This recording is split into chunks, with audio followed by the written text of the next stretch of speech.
Hello everyone, Michael here for Tactica Imperialis. Welcome to today's video. Today is going to be a top 5 that I have been meaning to do for quite a long time. It is my top 5 Primarchs, the Redux. Yeah, I need to do it again. So if you missed it, it was like a year ago. That was the first top 5s we ever did. I did a top 5 video where I went over my favourite Primarchs. I'll put the top 5 playlist in the description. You can go and have a look at it if you really care. However, my opinion has changed drastically since then because I've done a lot more reading on Primarchs for one project or another, and so I've come to a new opinion. So I'm going to do it again. I know, same video twice, kind of not necessary, but hey, I thought I'd update my opinion, and I did say I was meaning to do it, and people have been reminding me to do it, so I'm doing it. Quick disclaimer, as I've done before with Primarch videos, the models don't count because that would be unfair. Some have them, some don't. Some I like have bad ones compared to the others. Some I don't like have good ones, so it'd be very unfair to judge based on the models, mainly because not everybody has one. And of course, this is all opinion. If you have your own list, make sure to leave it in the comments below. We're very interested to see what you have to say. And yeah, any suggestions for future top 5s are also welcome, so get them in there. Anyway, with all that out of the way, let's fix my last list and start with the number 5 spot. Coming in at number 5, we have Faris Manus of the Iron Hands. Now, I didn't expect when I made the first top 5 that I would ever have Faris Manus on this list. I will be honest. But here he is. So why have we got Manus? Well, I find it very easy to sympathise with Manus, and I think, again, this is something you have to do with the Primarchs. The traitor ones especially, but with the loyalist ones as well, you have to find a way to relate to them. And, well, I do, anyway. Some people like the Primarchs who are a bit detached and really kick ass and all that stuff, but in general, like from what I saw in the comments on previous top 5 Primarch-related stuff, people seem to like the Primarchs you can relate to. And that's why I like Manus, because I can sympathise with Manus. I obviously have not been in his situation. I've not had my head cut off by my best friend. I'm sure Kieran has wanted to at one point or another, but he hasn't. And I can relate to Manus, because Manus got screwed so hard. And not just on Fulgrim, which is the obvious one, but also on his Legion, because you think of the Iron Hands, and the first thing that comes into your mind is machines. Bionics, all of that good stuff is what you associate with the Iron Hands, but Manus didn't want that. And I managed to find the quote that proves it to me. So, here's what it says. I will strip my hands of their unnatural silver. I will instruct my legion to recant their distrust of the flesh. I will turn them away from the gifts of the machine and bid them relearn the mysteries of flesh, bone, and blood. When the fighting is done, I shall cure my legion and myself. What the Iron Hands represent is not what Manus wanted for the Iron Hands. And I feel really bad for Manus that because of his death at the hands of Fulgrim, he never got the chance to cure his legion. He never got the chance to set the Iron Hands straight. Because in the same quote, he says this.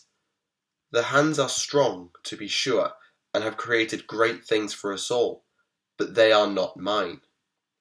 He didn't like what the Iron Hands were. He didn't like what he was, and that was why Fulgrim and he became such close friends. Because Fulgrim saw in Manus the same desire to cure imperfection that Fulgrim himself had, which is why they became so close. Never mind their immensely powerful forging skills as to why they created each other's weapons. Fulgrim created Forgebreaker and Manus created Fireblade, which is a pretty neat touch as well. So that's kind of why I like Manus, because I can relate to him possibly more than any other loyalist. He's not got as much background as the others. He is lacking in lore, and that's a regret, and it's something that I wish this expanded upon, but the problem with it is that the lore only has so much it can go up to. It can go from when he was discovered to when he died, and it's just about putting things in the gaps in between, which will take some time to do. So that's Faris Manus. He is number 5. Honourable mention, quick shout out to Mortarion because he's actually fallen off the list.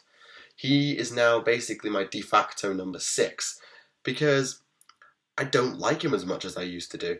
I loved his aesthetic, I still do. I like his Legion and some of the characters within it, like Garrow, who I've talked about at length in the past. But I don't relate to Mortarion the same way I used to do. I don't like him as much, and I think my psycho bias is really starting to kick in, which is why he has fallen off the list. So, that's number 5. Let's move on to the number 4 spot. Coming in at the number 4 spot, we have another loyalist, Sanguinius. Sanguinius has actually gained himself 1 spot on this list, and I, again, find it a little more difficult to justify why I put Sanguinius here. He is worthy of this spot, because I can't think of another Primarch that I put above him, aside from the 3 that I did. But Sanguinius, there's a lot of fandom for Sanguinius. A lot of people like Sanguinius, and I can't really explain why I like Sanguinius, but I do like Sanguinius. Part of it is on aesthetic, because, well, come on, the angel aesthetic is incredible, and I think it's awesome, whether it's done nobly and loyal, or on a darker route like you see with Astorath the Grim. It's a really awesome aesthetic. You have his humanity, his loyalty as well. He was willing to throw down his own life, both for his father and his sons. The Cygnus Prime incident is a fantastic example. Sanguinius was willing to sacrifice himself, be possessed by a demon of some kind, in order that his sons would be cured of the Red Thirst and the Black Rage, and would never have to suffer from them again. Of course, it's more than likely he would have been tricked by... But then again, it was Khorne. Maybe not, it was Khorne, so I don't think he would have actually pulled a fast one on him. But it really shows how dedicated Sanguinius was to the betterment of all. Not personal glory, not just conquering worlds in the name of his father. He cared. He really cared about his father, his sons, his brothers, above all others, including himself, which I find really, really good. And another example would be his own psychic potential. He had visions of his own death, and those were corroborated by Kurz when the two of them met in Imperium Secundus. And Sanguinius knew he was going to die. He knew he would die fighting Horus, but he went anyway. He didn't care that it would cost him his own life to fight his brother and his best friend in battle. He went and did it anyway. No matter how much it will have hurt him to have to fight his best friend. And I still feel sorry for the Blood Angels Legion to this day, because they have to live with the Black Rage and the Red Thirst. The Red Thirst because of Sanguinius' gene seed, but that's something that just happens. We have defects in pretty much every gene seed. We have it in the Space Wolves and we have it in others. But the Black Rage, that's their psychic backlash to Sanguinius' near death on Cygnus Prime and then actual death on Terra. I do feel sorry for the Blood Angels Legion and for Sanguinius as well, and there is something of a fandom for Sanguinius, and I will wholly buy into that. So, that is the number 4 spot, that is Sanguinius. That was one angel. Let's see if the other one turns up. Coming in at number 3, we have a new entry, Angharad. Yeah, I kind of spoiled this one was coming like 3 seconds ago, didn't I? Because I said the other angel. Yeah, Angharad is the number 3 spot. And I've got to be honest, I would not have put him on this list if I hadn't had to do all the reading. This is the time when you read the lore and you're just thankful that you read it. Because it opens your mind. It really opens your mind to read the lore. Yes, sometimes you can have these illusions shattered.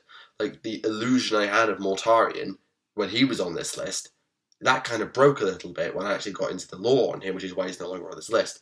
But Angharad went from being just this complete psychopath to one of the most surprisingly sympathetic and relatable characters in the entire roster, which again, for a complete madman and berserker, you feel sorry for him. You really do. He was screwed over from the get-go, basically. His landing on Euceria was unlucky because he got stuck with the Butcher's Nails, which screwed him up from the get-go. Then we have the whole business with the Emperor when the Emperor finally turned up. Not going to talk about that here. I've got an entire video dedicated to that. And that didn't help with Angharad. And the way he was treated by the Emperor was basically... he wasn't treated by the Emperor. It was atrociously bad behaviour from the Emperor. And so Angharad was even more screwed over. And then the one thing that I have to say about Angharad, and this is why he doesn't get any higher on this list, is he wouldn't acknowledge his own flaws. He knew he was messed up. I think he did know that and acknowledge that. But he never showed that desire to change. He never appreciated what his other brothers were trying to do. The Knight of the Wolf is the best example. Russ comes to deal with Angharad, try and calm him down, stop him using the Butcher's Nails on his own sons, which is all kinds of messed up. And despite the fact that Angharad beat Russ in a fight, square up, beat him in a fight, he lost. But he couldn't see that he lost because he got outthought, and he couldn't appreciate that Russ had outthought him just because he was too busy having a one-on-one fight with him. And that, I think, is why Angharad doesn't get any higher. Because as much as you sympathise with his plight, his character arc, like what he actually does, doesn't change all that much. It just revolves around hit something really hard in the face. Also, screw Lorgar. Just one more time, screw Lorgar. There's been a hashtag blame Lorgar knocking around, and I'm going to use it one more time, because what the hell was Lorgar doing taking Angharad back to Euceria? Ugh. Disgusting behaviour. Just played him completely. And Angharad got screwed over, and I feel really sorry for him. And yeah. So there you go. Angharad is... Oh, also, while I'm at it, he was honourable and he got stuff done. Two other reasons why Angharad is awesome. He is number 3. Now let's move on to number 2. In our number 2 spot, we have Conrad Kurz, Night Haunter. Be honest, if you thought Night Haunter wasn't coming this high on the list, then what do you know about me? Actually, I should say that to anyone who knows me. If you didn't think Night Haunter was going this high on the list, what do you know about me? Night Haunter is incredible. I have literally just done a bunch of reading for Night Haunter. I've done a bunch of reading on a lot of the Primarchs just to get me some background for the Legion series. And, oh my god, is Kurz flipping awesome. Putting aside the whole Batman in space thing, because I know someone's going to reference that in the comments for a second, Kurz is just incredible. How do I not just... this is hard to do. Okay, let's try and do this. His aesthetics. Twin lightning claws, throwing knives, supermassive leap, doesn't even use a jump pack. His weapons are called Mercy and Forgiveness. What do I even need to say about how badass this guy is? Yeah, okay, if you're not into sort of like emo gothy stuff, because that's kind of what Kurz represents with his like premonitions of like super dark, depressing futures, his super edgy weapon names. Okay, I can understand if you think Kurz is a little bit too edgy for you, but for me, I love Kurz's aesthetic. I think Kurz's aesthetic is flipping amazing. And his combat prowess. Like, Kurz has taken on so many different Primarchs. He beat Korax in a fight, whilst Lorax was crushing Lorgar. He pretty much would have killed Lionel Johnson. He was literally choking Lionel Johnson to death. He managed to escape fighting Rogel Dawn, who is also a very capable warrior. He managed to basically leave Dawn unconscious and bleeding on the ground. He didn't actually fight, and he fought Vulcan to a standstill across the entirety of Macragge. He just fought a mad Vulcan who was just going no holds barred on him. And he fought him to a standstill. I love Kurz. I just love Kurz. He has a couple of issues, mainly being that he's a very much messed up individual. Like, some of the things the Night Lords did under his rule are inexcusable, and while you can put it down to his mental instabilities and whatever else he's got wrong with him, which he does, he has a few things wrong with his head. Dissociative identity disorder, I think, is the phrase that I've heard before.